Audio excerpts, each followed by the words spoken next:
With the 7th pick in the 2024 NBA draft, the Portland Trail Blazers select Misery at number 7. Man, welcome to the Blazer Focus Podcast. I'm Aaron Fentress of the Oregonian and OregonLive, and I'm joined by Craig Birnbach. Yes, that's right. The Blazers ended up with the 7th pick after Sunday's draft lottery. They entered the process with tied for the 3rd worst record in the league, so they had the 4th best odds to get number 1.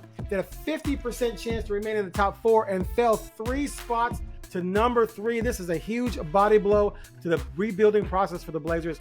I believe we're going to talk about all that and a little bit more. But Craig, first things first, man, what was your reaction? I'm assuming you watched it. It was Mother's Day. Maybe you weren't. But if you were watching it, what was your reaction? So I watched it via the internet on my phone, checking it out as it came down. Right? Exactly. Dual threat. Also my birthday and Mother's Day, so you can't. That's right. Happy birthday! I forgot about I had that. some family. Yeah, couldn't be, but I watched it and on my phone, and all I could think was, well, worse to be the Pistons. That's true. Just saying, they like, fell to 5. I'm just saying, like, they get the 5th pick after being the worst. Like, here's the thing. It's just, if you're attached to the Blazers organization and you have feelings, it is like getting hit in the gut. Except, I mean, I wouldn't want the number 1 pick in this draft. I just wouldn't. Why? If I'm the GM, if I'm Cronin, the expectations of the number 1 pick and what you have to pay for that number 1 pick, when you don't even know who you want to pick. Like, it's not obvious. Like, it's the wrong draft to get the number 1 pick. Well, Sar seems to be he's rising to the top. Yeah. Right, and it's great because when you read about Sar, it's like, yeah, he's got athletic ability and looks like a great defender, but... It sounds like Kwame Brown, doesn't it? Like a huge Kwame Brown 2.0. Can't score, gonna need help. This is not a guy that they're like, plug and play for the next 10 years. He's gonna lead your franchise. I mean, last year we had the top 3 is all you wanted to get into. And the Blazers got there. Right. And they, better, obviously, 1 and 2 was better this year. Definitely 1. I mean, 1 is, that's a generational player that the Spurs drafted. Wemby didn't. See, just you can't even call him. He needs a different word than generational. Right. Generational is thrown around so much. He's not generational. It's like I used to say with Reggie Bush. Reggie Bush was not a 5-star recruit. He was a 7-star recruit because too many 5-stars can't touch him. Wemby was like ridiculous. So to your point, it's like Sar might if Wemby's a 7-star, then Sar is not even a 5-star. Probably he's a 4-star number 1 pick. Yeah, I mean, Wemby's like galactical changing, like galaxy changing. You know what I mean? Like he's changing. He's not just changing our planet. He's going to change the galaxy. Like aliens are going to come and be like, oh, that guy's like us. He's 7'7" and can run and dribble. I mean, it's just. I'm just saying, like, you got the 7th pick. You might, if you care that much, you got 7 and 14. If you love a guy that's the 4th pick. Either you can get him. Package the 2 for 1. Like, and that will be better for your roster makeup in the sense that you don't have a lot of spots here without like getting rid of stuff because you got tons of mediocrity and below.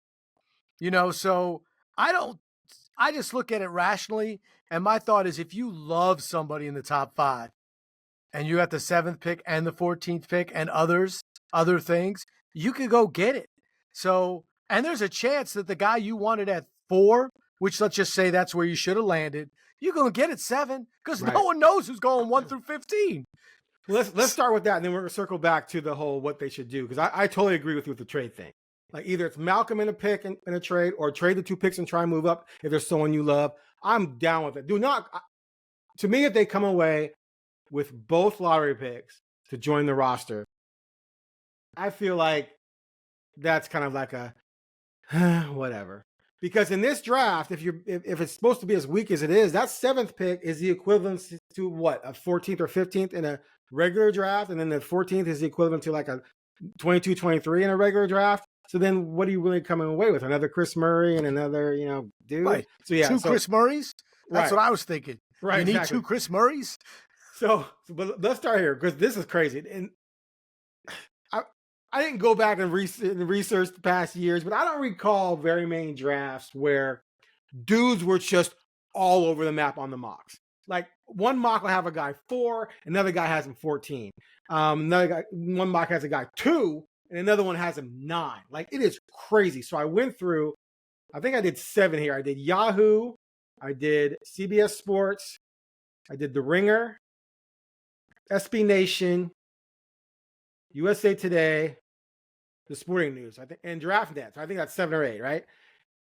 Is that 7 or 8? Shoot, I should have counted them. I know. I'm looking at them. I read them. 1. They're all good. Well, I'm gonna make a mathematical point here, though. 3. Yes. 4, 5.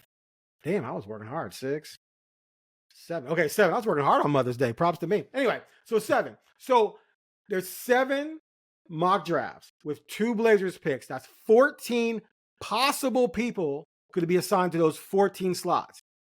By my math, I believe there was, and I haven't gone back to check, but I think there was only 2 duplicates. So that means that those 17 picks were slotted with 12 different dudes by these 7 mock drafts. It's just wild. And because of that, though, and Cronin said this, he said it opens up to possibilities. Like, can you trade? Can you, man, we like this dude. We think he could go anywhere from 3 to 10. We're at 7. Do we trade up and get him, which we'll talk about more in a little bit, or do we hope he falls to us?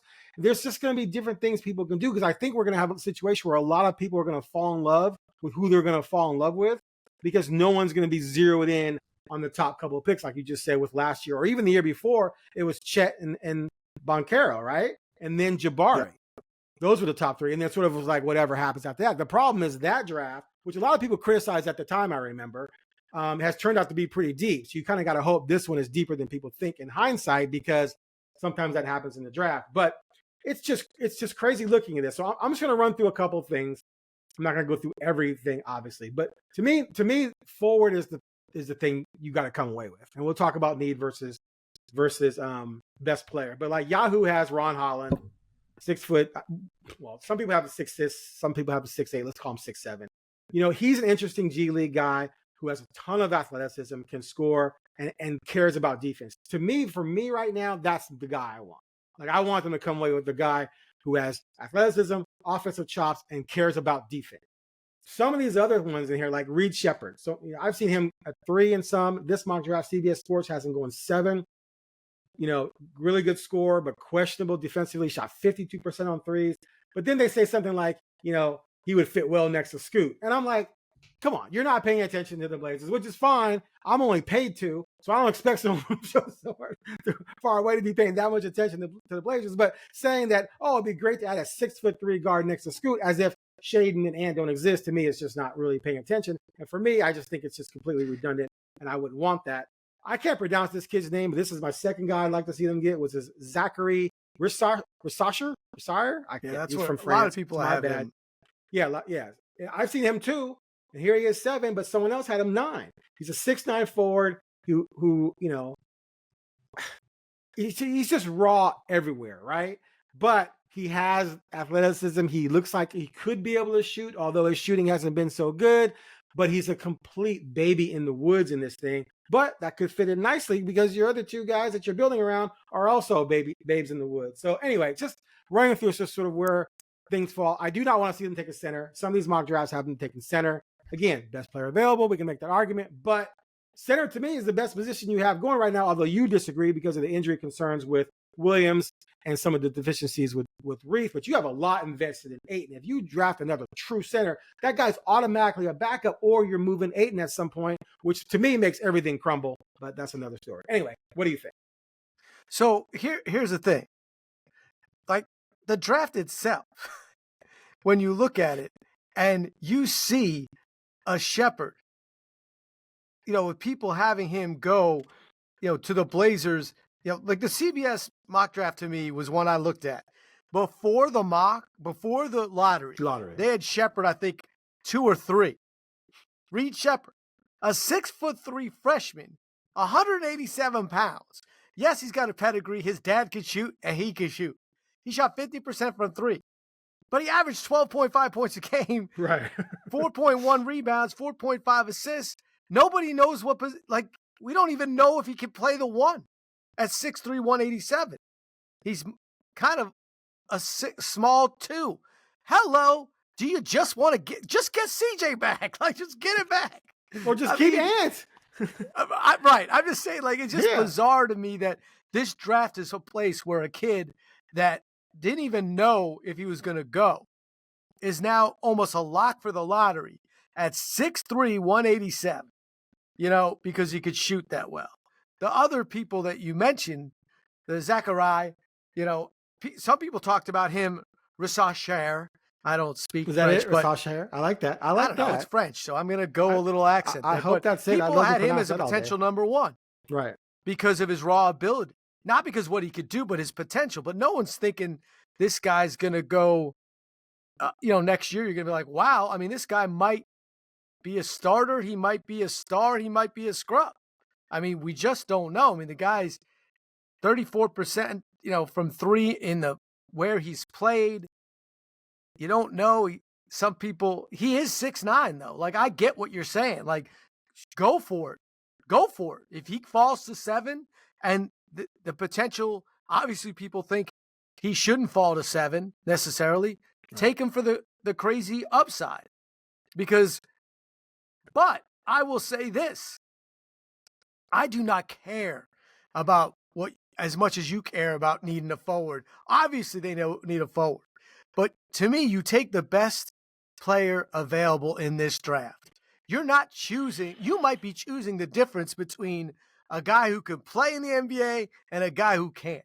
Like, that's how wacky this draft is right now. People are talking about there's potential role players in this draft. And when you look at guys that are, slated to go in the first round and where, like Kyle Filipowski is the guy that CBS has the Blazers taken at 14. And if you everyone watches more Duke than they watch anything else. So I watched more of him. And he was just like every other Duke center that was mediocre at best in the NBA or out. Like averaging 16 Cherokee and Parks, 8. McRoberts. I don't even you know what I mean? Like, some of them are great and better than they get credit for. But I didn't look at this guy and be like, oh my gosh. I looked at this guy and said, oh, yeah, he's 7 feet tall. He's playing for Duke. He's averaging 16 and 8. That's pretty much what happens every year. I don't know if he's going to be good or not. And then you look at guys with actual numbers, and they're further down on lists for many of them. So I would just say this. You're touting how awesome your scouting is now. You spent all this money on it. I would not limit them to taking a forward. I get what you're saying. Like, no, I don't disagree with you. But I'm like, take Shepard if he's the best player, and then trade stuff like maybe Shepard.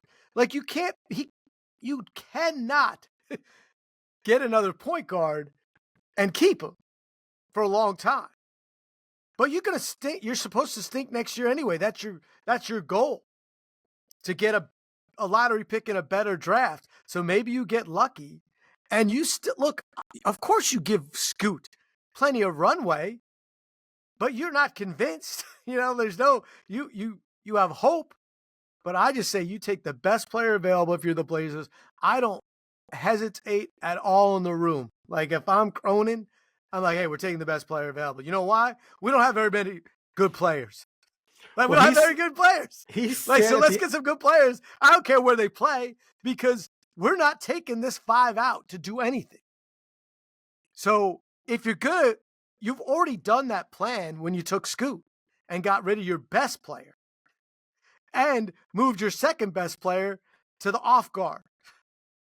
And you moved your third best player as far as potential to the 3 when he's a 2. Like, so don't stop now. Don't stop now for a guy that might not even be that good, right? Like, because you don't even know. But yes, I would say this. I hope there's a guy that they love in the top 5. And they go, oh, yeah, we got to move up and get him. And they start moving some of these pieces to get something. Having the 14th and the 7th pick in this draft, it's not where you want to be if you're the Blazers, because you're not looking for more role players. You're looking for starters. And if you think there's a starter in the top 5 and you're at 7, well, I would give up 14 in a heartbeat. I would give up Brogdon in a heartbeat. I would give up almost, anybody of the other role players to go get them, because you are not good enough to be like, oh, well, we just want to roll the dice and hope for some. I mean, if you're picking 7 and 14, you're hoping for Giannis. You're just hoping to get lucky, because no one else has seen it. You know what I mean? No one else has said, oh, this is a star. Like, not having one player that all these experts can come to, a common ground on, like, that's hard. And you don't see it often. Like, Very or true. two, right? Like now, I mean, like you said, even like the CBS ones, that's the funny one for me. They had Shepherd at 3 on like May 9th. On May 12th, they moved him down to 7 based on the lottery, who lined up. That doesn't happen very often. The same person dropping a guy 4 slots just because of how it lined up. Okay, so Cronin said himself at the end of the season, we don't have enough talent. We need to add talent, et cetera, et cetera. So yes, 100%. It all comes down to what you believe. If you believe player X has the most potential to become a star, then you take him regardless of position. I don't buy for a second it's going to be Shepherd, and I don't. And to me, the forward on the board. Okay, let's say from a scale of 1 to 100, you have Shepherd as an 88, and you have a forward as an 85. I'm taking the forward because Shepherd's redundant, and if I'm taking Shepherd, then I'm committed to starting him at some point. Otherwise, why am I taking him? And if I'm starting him, that means Ant has to go for sure. And then I've already called Scoot transcendent, so then I'm gonna start him next to Scoot. So then what do I do with Shaden? It's just, to me, it would just be a stupid ass pick. They have to believe Shepherd is like a Hall of Famer to even consider doing it. And then you better trade 2 of your other guards. Otherwise, it's gonna look dumb at some point. Because if you start him and Scoot, I just don't buy it. I don't believe it. It's going to be ridiculous. So it better be a huge gap for you to make that pick.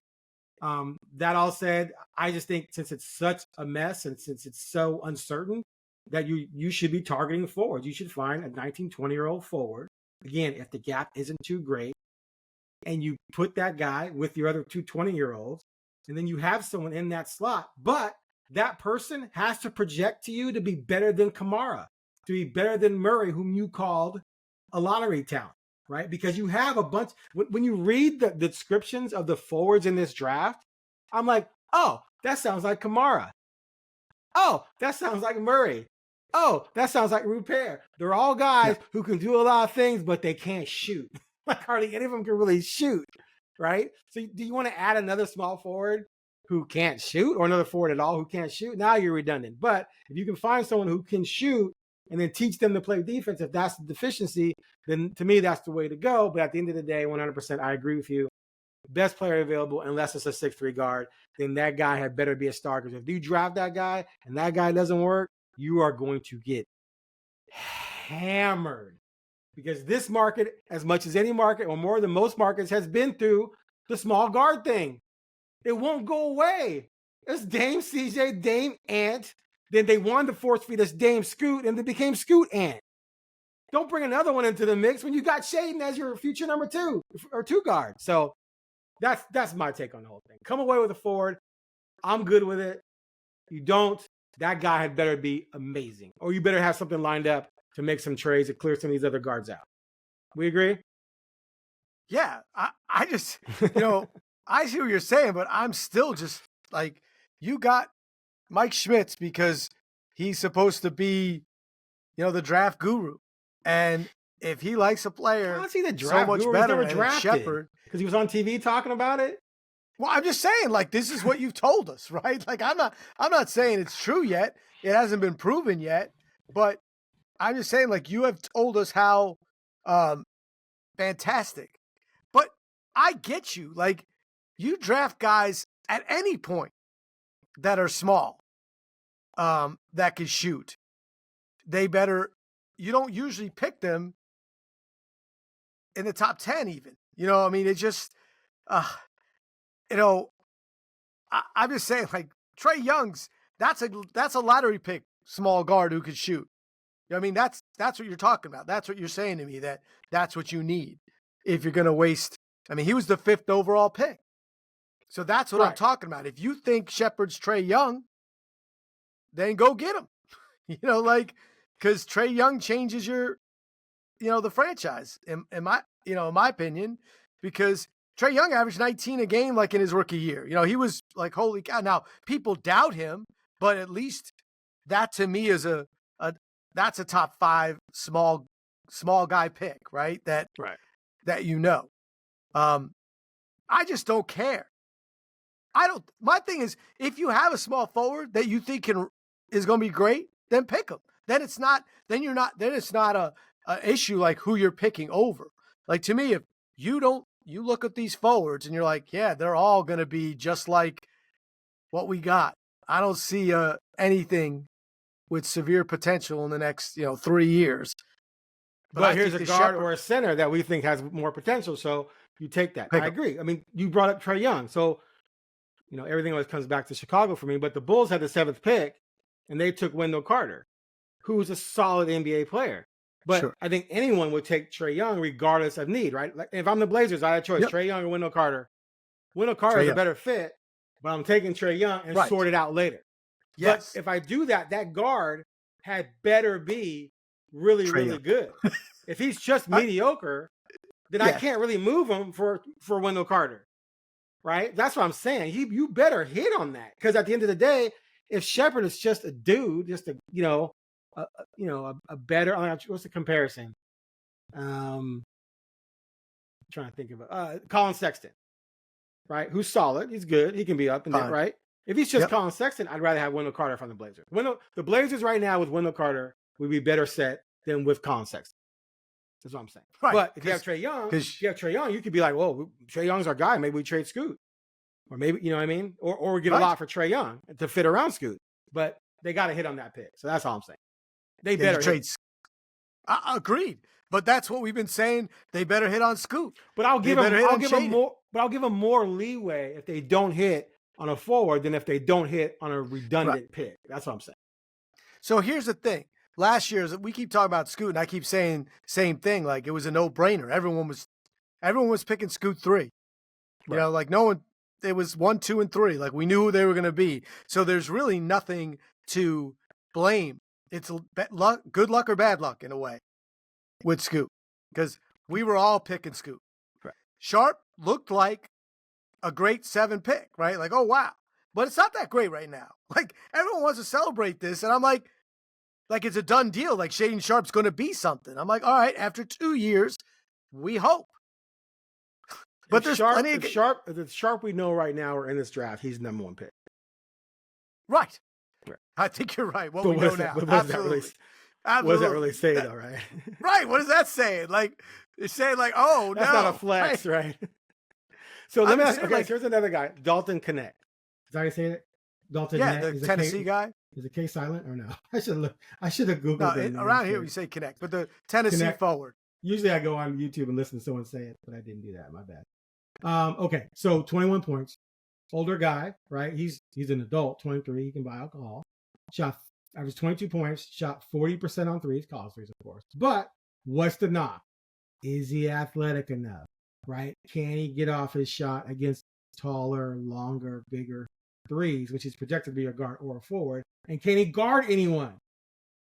So here's my thing with this.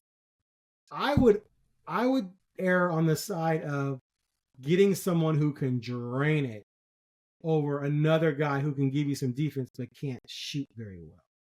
I would take him if I were reaching at a guard. I'd rather get someone like this who gives you some size at 6'6" than someone like Shepherd.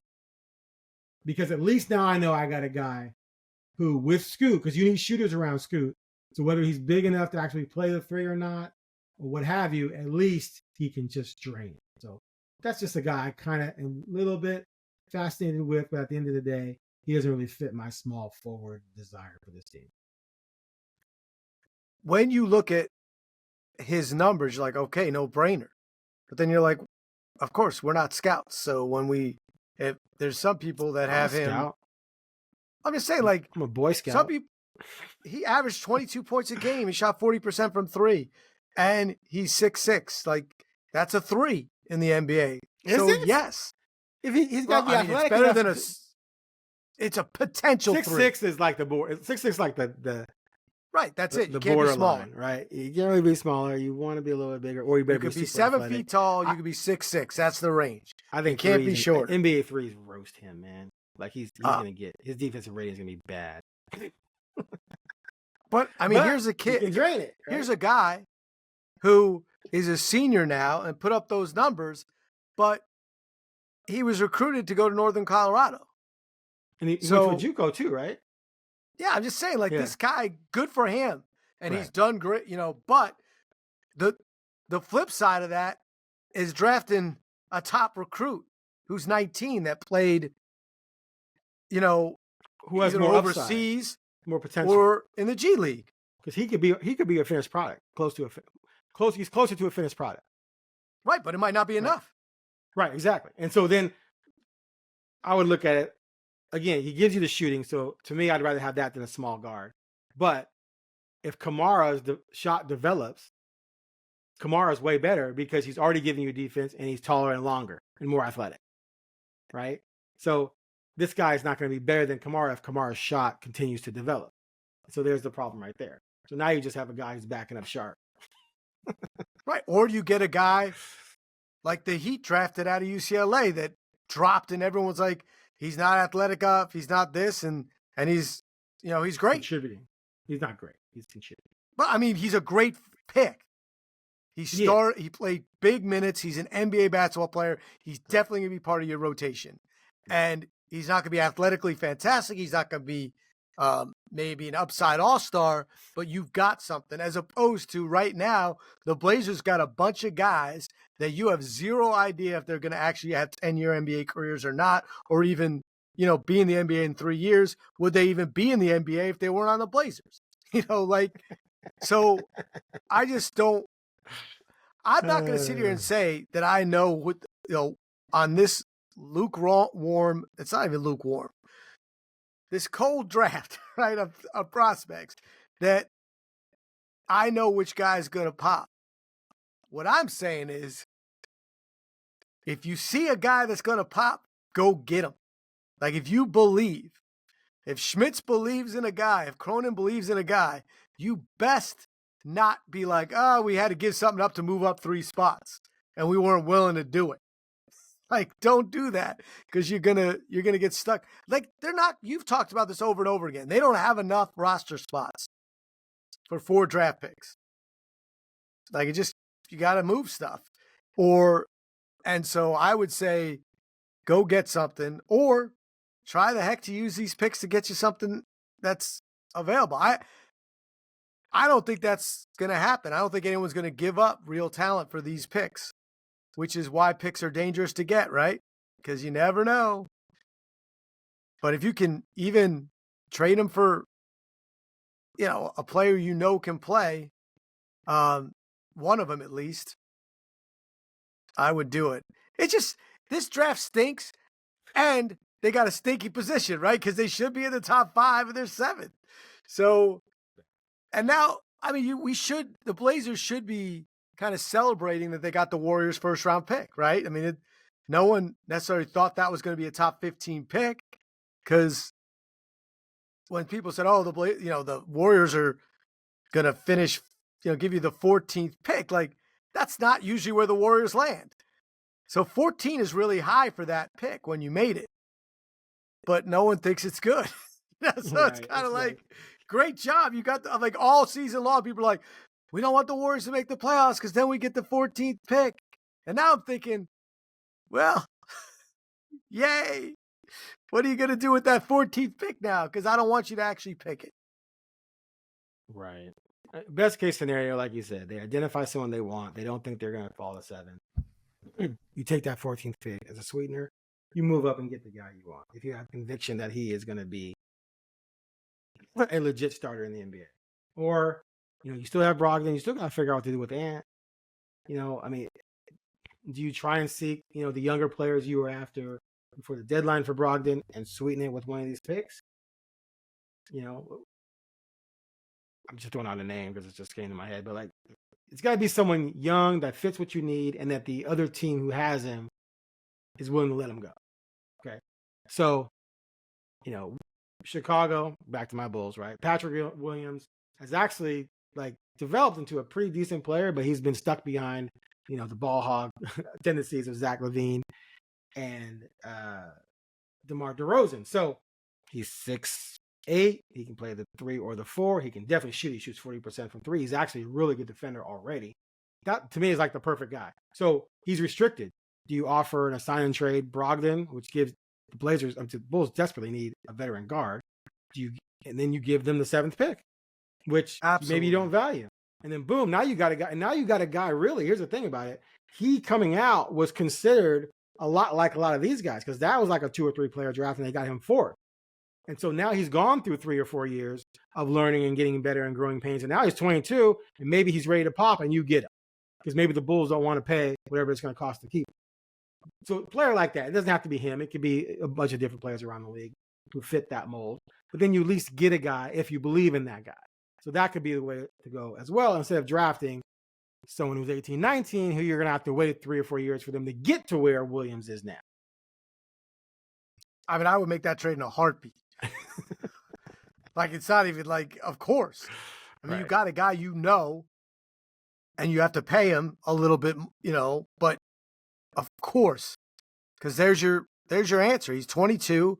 In 3 years, he's 25, right? That lines up right where you want to be, probably. Right. And you hope that he is, kind of worst case scenario that he's a contributor. Right.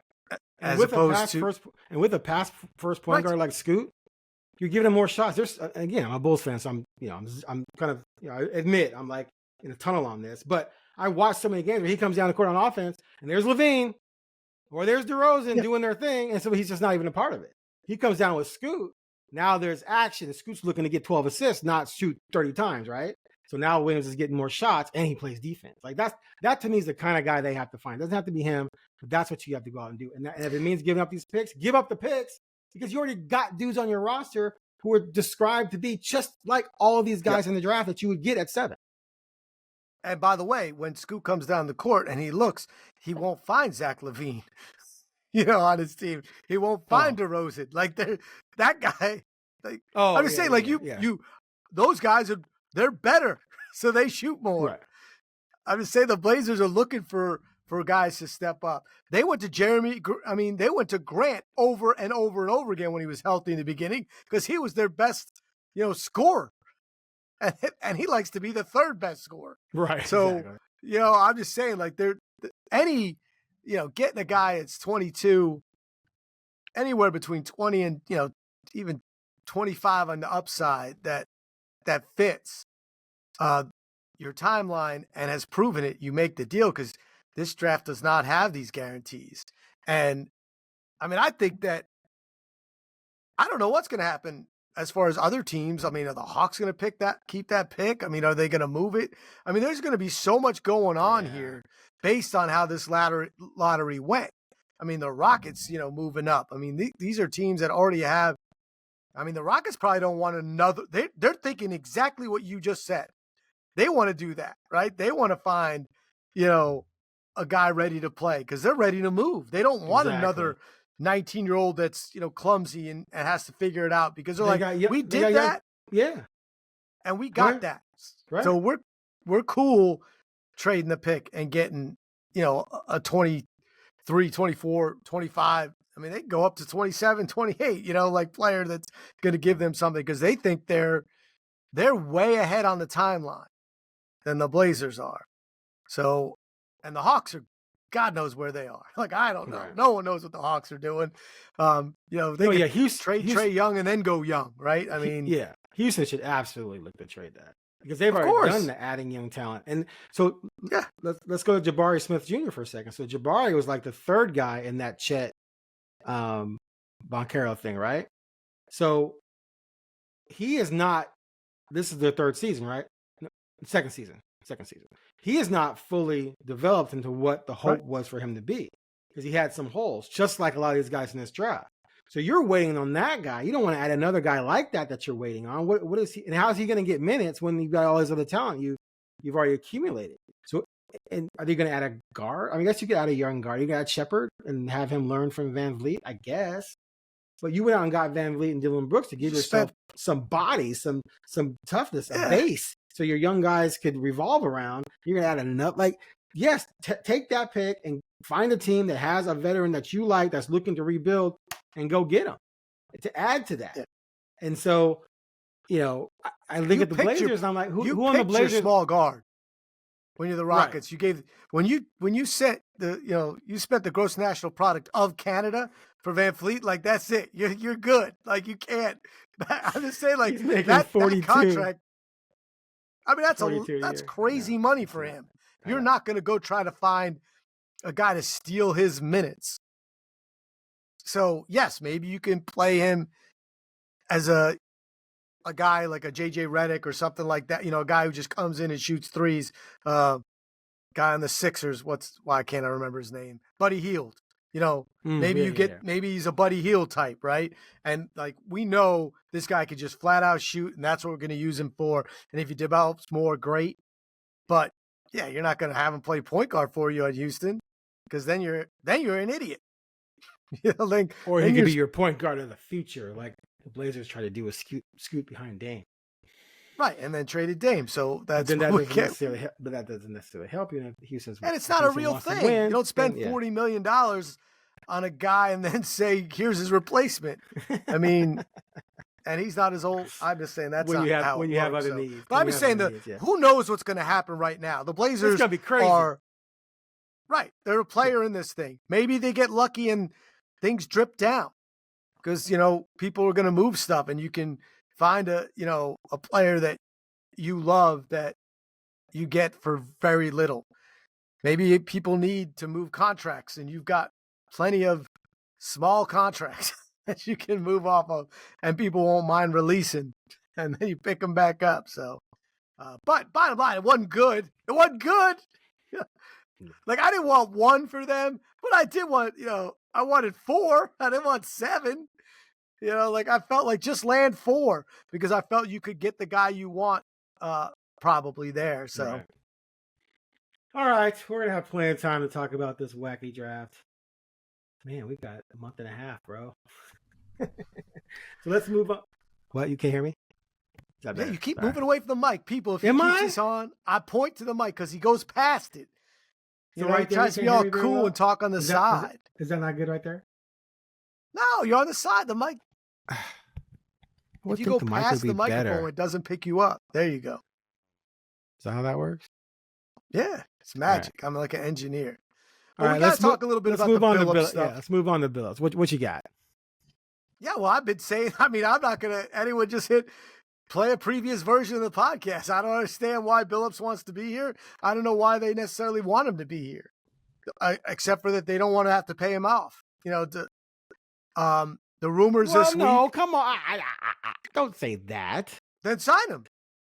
There you go. That's the other part of it. Right. I'm just saying that sign him. He's a lame duck coach. Pick up the extension or give him pick up the 5th year option or give him an extension. Right. That's how you show you want him here long term, obviously. And if you don't, then let him leave if he wants to. It felt like to me, this was a place where maybe they came to the table and said, "Hey, we're not going to let you. We're not going to just fire you because we don't really care right now that much about who's coaching the team next year. Like we like you. We know that you know what you're doing here. We don't know if you're in our future, but why would we fire you?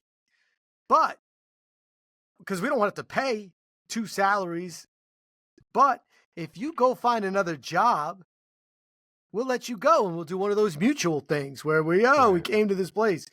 And it felt like that's a little bit of what Billups's party was doing when you hear suddenly people are monitoring the situation. And as we mentioned, letting go your brother is never, that's always weird. Like, it's weird when you get rid of, you say that your brother's not coming back to your coaching staff. So that's what I felt like. I felt like this was a thing where they're looking for, the Blazers are fine. If he finds another gig, they'll let him go maybe. And maybe he's looking for another gig because he's saying, if you believe in me, extend me. Or maybe he's saying, you know what? I don't want to be extended because I don't know what you're doing. And they're like, well, if you don't want that, then maybe you should look and see if there's something else out there. Because again, if I were Billups, I wouldn't want to be extended necessarily. Because I think I've got opportunities. People are, saying that they're, that's laughable that other teams would hire him. And I'm like, no, it's not laughable. The guy is so well respected, and no one could win with this roster. Exactly. And so there's other people that would give. He now has actual head coaching experience. And we also know he's worked with personnel. He has connections to organizations that are strong.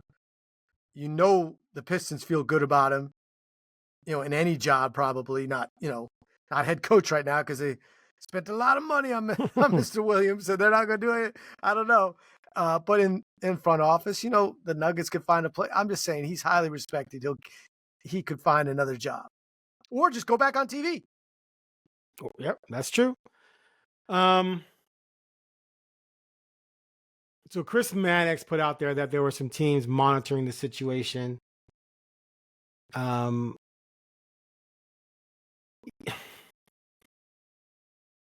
It's a pickle for everyone involved, really, I believe. But I think Portland has to do something here. Like if you make him come into this season as a lame duck coach and have him lose another 50 to 60 games, which is what's going to happen, to me, you're kind of just screwing him because you're just jacking up his record even further, right? And that it could make it tougher for him to get a job, as opposed to if he does have any looks now, you let him explore those because now he can maybe go to a team that has a better chance to win. And then you go get whoever you want. You can make your own hire if you're Joe Cronin.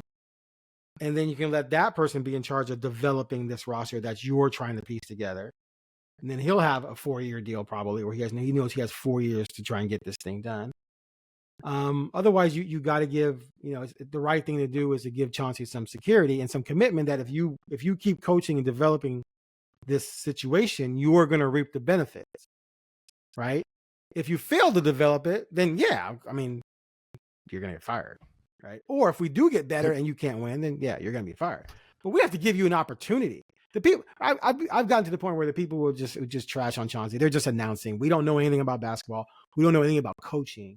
We have overinflated in our minds how good this roster is because we're pissed when they lose by 20 while starting Scoot, Rupert, Murray, Jabari Walker, and Ayton. Like, that team was supposed to go win, backed up by, a bunch of other kids who don't really necessarily know what they're doing because your injury list would sweep your available players in the series. So if you're blaming Chauncey for that, you're just being ridiculous. And plus the players swear by him. And the fact that there's any reporting out there at all that other teams are like, we could like adding Chauncey. Chauncey looks good to us. They're telling you the team's brutal. Cronin told you, blame me, not Billups. The team's brutal. So I have no doubt that other teams would want him. So if that's the case, then Joe has to do right by him. We're still in the early phases of this, like the early stages of this whole thing. So there's still time for that. But he cannot let Chauncey into the season as a lame duck coach. That would just be disrespectful to me and just wrong. And just, to me, just present another block to the tapestry they're building. I'm mixing metaphors here of how dysfunctional this franchise is. Right. And so do right by the guy. because you're hammering his record. You're going to make it tough for him in the long term to justify being hired if you keep piling up bad rosters, and which leads to poor seasons. Yeah, it would make me question, which we already question, who's in charge, right? Who's making the decisions? Because I don't see any GM wanting to go in with a lame duck coach after you've tanked and tanked. Like, it doesn't make sense. Either you move on, or you think he's there you actually think there's a chance he could be there when you turn a corner. Right. I mean, why not? I mean, if not, and look, you could say, well, he's brought these kids along and all that, but 1 year in an NBA world is nothing. It's just nothing. Like, players switch coaches, staffs all the time, and if Scoot got the 1 year under Billups and they got 10 years under the next guy, like, no one's gonna be thinking about the Billups year. No. So I would just say, like, none of that matters to me, that he's even been here to develop. I mean, how much has he developed Sharp? The guy hasn't played, so enough. So I think they might go in with lame duck. I really do, unless Billups decides to do something. I mean, I am still going to keep preaching about this is not just a Blazers decision. And if Billups, if they let him leave and he takes another job, to me, that was Billups doing it, right? I mean, looking, actively trying to find something so he could get out. Right. Because he's like, hey, I'm not going to be a lame duck coach on this team. And also, let's not forget exit interview day, where one guy says, I would like to think that next year we're going to start winning. And the other guy said, well, next year we're not going to win. We're going to continue the path of the rebuilding and not trying to build a roster that can win and try to get in the play-in. Right. So that's going to include making decisions to develop rather than in-game decisions to develop rather than to win. And that's where the extra losses pile up. It's one thing, we're going to be young, blah, blah, blah. It's another thing, we're going to coach, not to lose, but we're going to coach without trying to put our best foot forward to win. And that's what they did last year. Because if they were trying to win, Scoot doesn't start a game the entire season. He's never started. And you don't get rid of who was the other point guard? Skylar. Skylar was better than Scoot. You don't get rid of Skylar. Skylar stays. Because when he starts, he goes 15-8. Right? And when you look at it, like the Spurs are a great example. They got Wemby. They didn't coach to win this year. Right. They made decisions on game day and in the third and the fourth quarter. Like, he played enough. We're not going to try to win, because they didn't want to win. They didn't want to make the playoffs. They didn't want to make the play-in. But we'll see. Like, next year, they're going to play to win. They might not. I'm not saying they're going to contend, but they're going to contend for the play-in and maybe a playoff spot. Because they're going to be different as a franchise. They're going to say, okay, we know we can do some things with this guy, and he's going to play more. But I don't know what the Blazers are going to do with. I mean, honestly, what if Scoot? There's so many potential things that could turn next year into total madness. I mean, what if Scoot what? If he doesn't take a huge step forward. Oh, yeah. We're through 30 games and he's still shooting the lowest percentage from, 2-point range in the league. And he's still shooting 28%. And he's not showing explosiveness. And if Sharp plays like he did last year outside that 10-game window. Right. And he's shooting poorly. Like, oh boy. Like, now you're stuck to where the guys that all your eggs are in their basket right now because you haven't gotten other players with huge potential and they're not showing it. Whew. If that happens, I guarantee that they're gonna go deep dive tank again because thinking, okay, we don't even have 2 building blocks. Yeah, I mean, they can still blossom in years, respectively. Sure. 4 and 5, 4 but and 3 and 4. You should know. but we don't even have that. We have to get into this draft, high into this draft. And then all sorts of injuries will happen and things will happen because then they're thinking, we can't trust these two. We got to go get another one of these high-end prospects and hope he hits. So then the season would just go completely into the like it just gets and then you're looking to trade Ayton. Yeah, well, exactly. Because now the timeline's completely whacked, right? Because Aiden's going to be 26, and the new guy you're going to draft is going to be 19, and you're going to be paying Aiden $35 million a year just to tank a couple more years. Then it's you gotta and he's not going to want it. You got to move Grant. Ant should already be gone at that point. Yeah. Oh my god. I mean, I think they're tanking next year no matter what.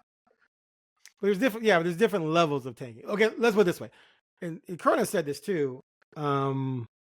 I think this might have been after the press conference, but it was like, okay, if Sharp and Shaden, boom, they take off.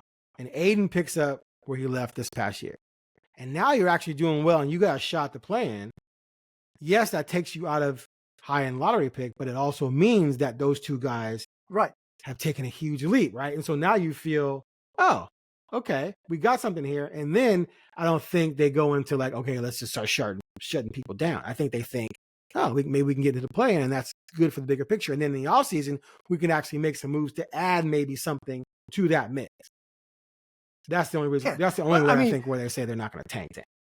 One thing we have all summer, but they got to get rid of some money on this. Their payroll is ridiculous right now for a team where they are.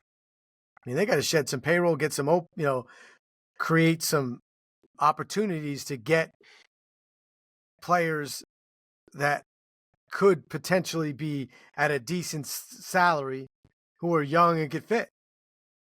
I mean, the Knicks didn't tank their way out into being good. They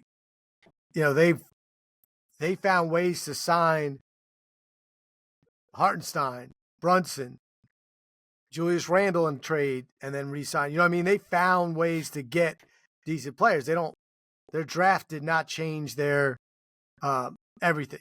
I mean, Hartenstein's, and Brunson are great deals. Like, that's how, and people say, well, you can't, in New York, it's hard to get guys. Well, Hartenstein was probably gettable by anybody. You know what I mean? Like, that guy is not paid a ridiculous amount of money. Anyone could have Julius Randle. They were trying to get rid of him. You know what I mean? Like, so there's ways to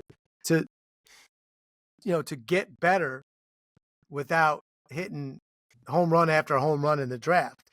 And you've tried that twice now, and now this will be a third. I mean, this will be your third straight top 10 pick. That's right. I'm just saying, like, that usually gets you that's supposed to get you 3 starters. Right. So let's hope. Before we sign off, how are you feeling about the Knicks? They got pasted yesterday. Oh, not 2-2. I'm feeling terrible. OG, what's up with OG? What's up with OG? Hamstring, man, and they're talking about he's going to miss again tomorrow. Probably miss game 6. You can't just have nobody. I mean, no one thinks Bogdanovich is a big deal except for people that actually understand that you need to score points and shoot. And it's like that guy comes in and plays 15, 18 minutes sometimes, and he can score, and you have to guard him. I mean, Josh Hart is one of my top 5, maybe favorite Knicks of all time right now. But you leave him open, and if he beats you, which he has in this playoffs, you go, okay. You don't leave Bogdanovich wide open. Well, now you do because he's in a cast. But OG is OG. What he does on both sides of the ball for the Knicks is just, he guards the best guy. He is such a good team defender and on-ball defender, and he was just playing offense. Like, we can't fill that. We just can't fill that spot with Alec Burks. Like, that's who's coming off the bench, Alec Burks. Like, that's just not the same. Like, and so I don't know. Can we will ourselves to 2 more wins against the Pacers and then get OG back? I hope. Or can OG play game 7? Like, I was hoping it was a cramp on the hamstring because he, got hurt and then came back. And if it was a cramp, then he got a second injury. If it wasn't a cramp, then he made it worse. But we won, that game. So, like, that's all you can ask for. But you can't win without him. I just hate the fact that the Pacers could be in the Eastern Conference Finals mainly because of injuries. Yeah, I mean, obviously Mitchell Robinson's a huge loss because he's just a beast defensively. He doesn't play a lot, but 15 minutes for the Knicks off the bench is like 37 minutes for most teams because no one plays off the bench, and it gives Hartenstein, some help. He's, bigger, stronger. He's he put back at the rim. Even if they lose, I'm still going to be happy with the season, even though they were the 2 seed and you'd like them to go. But other than last night, every game has just been, so much fun to watch. If you believe that almost dying watching a sporting event is fun, which I do, right. And I missed Sunday's game because of all the things, Mother's Day and my birthday. So I was like, texting as it was going on. And I'm like, well, this is the game to miss. Like right off the bat, they were down 20 because I was going to get it on. Like I was going to watch it somehow. If it was close, I was going to pull the birthday card on my wife and be like, hey, this is what I want for my birthday today. And I was like, oh, down 20. No, I think I'll save that one. All right, cool. Well, thanks for listening. We'll have much more draft talk ahead, right? We got to get after this. So, should we do like our own mock every week? Do some research, some scouting. Do some scouting. See what happens. I'm not gonna sit here and be on this podcast acting like I'm a reliable source for. You can give a disclaimer. Like I'm not gonna lie to people. All you need to do is go find a 5-minute highlight video, and you're good. I've already watched it. And you're good. The mocks, but then you're an expert. Please. Read a couple things. That's all it takes. It isn't that hard, bro. Come on. Anyway, all right. Thanks for listening to the Blazer Focus podcast. I'm Aaron Fentress. He's Craig Birnbach, and we'll be back soon.